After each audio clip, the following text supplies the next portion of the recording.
Сәлем достар еке. Қалдарыңыз қалай?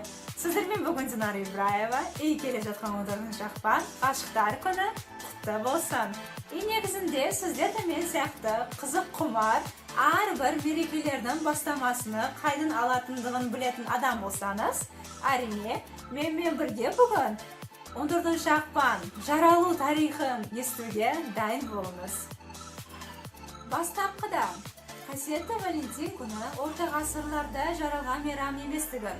Оның бастамасы одан да ертерек, яғни ежелгі Рим уақыттарында жаралған мейрам екенін түсіну керек.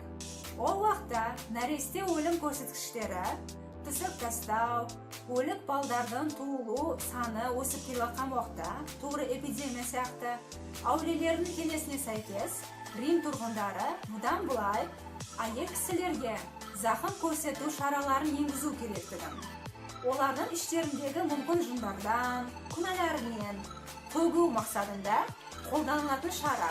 Ары қарай әр жылдың 15 ақпанында тойланып келетін Луперкали мейрамына, қызғын махаббат әйел құдайының атымен қойылған мереке болып, ол қасиетті Валентин күнінің ең бірінші топ тұлғасы деп есептеледі. Ал біздің қазіргі қасиетті Валентин күніне нақты қатынасты оқиға сол ежелгі Римнен, бірақ император Клавдий II басқармасы уақытында орын алған болып, тарихқа сәйкес жаулап алу стратегиясын қош көретін Римдік империя легиондарының санын асыру мақсатында, тағы да жауынгерлік рухын көтеру мақсатында үйленуге тыйым салатын жарлықты шығарады.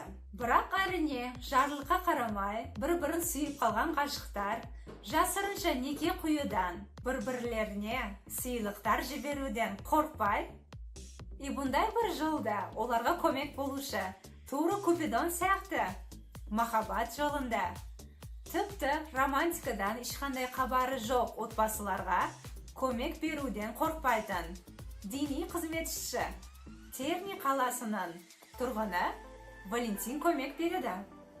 Бірақ махаббат жолында жасалым келген Валентиннің құқықбұзарлық әрекеттері басшыларға дейін жетіп барып, император Клавдий II оны өлім жазасына тартуын бұйырады.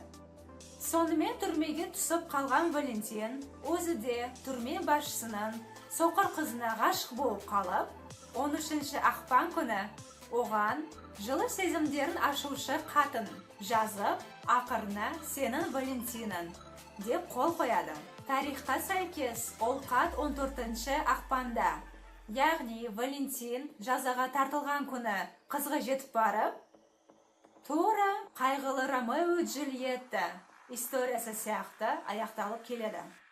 Солайша өзінің махаббат жолында құрбан қылған Валентин католик церковь шешімімен қасиетті адамдардың тізіміне кіріп, Папа Геласиус 14 ақпан қасиетті Валентин күні деп жұртқа жарлайды.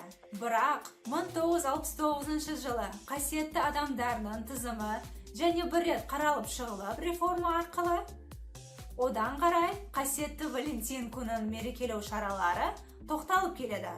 Сонымен қалай болса да, қасиетті Валентин күні Батыс Европада 13 ғасырдан бастап, ақш-та 1777 жылдан бастап қайтадан мерекеленуі басталады.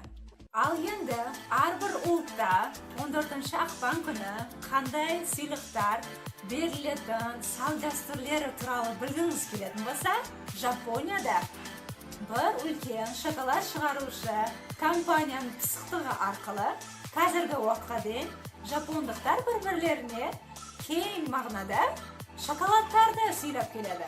Тағы да ол күні әйел кісілерге қарағанда ер кісілер көбірек сыйлықтарды алып алуында естен шығармау керек. Ал жер жүзіндегі ең романтикалық мемлекеттерден бірі болып келетін Францияда болса, әйелдерге зергерлік бұйымдарды алтындан, күмістен, бриллианттардан жасалған зейнеттерді сыйлау кең таралған. Данияда гүлдердің қурап қалынған варианты, яғни ақ гүлдерден істелген гербарийлер бір-бірлеріне сыйланады.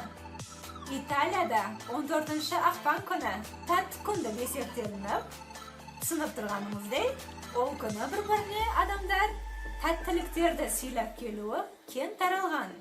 Ал ұлы британдықтардың ырымына сәйкес, тұрмыс құрмаған бойдақ қыздар күн шыққанға дейін айнаның қасына барып, ол жерден бірінші өтіп кеткен жігіттің кетіп атқанын көріп қалып, ырымға сәйкес, именно осы кісі біздің бойдақ болып қалған қызымызға ырымға сәйкес тағдыр қосқан адам сияқты есептелініп келер екен.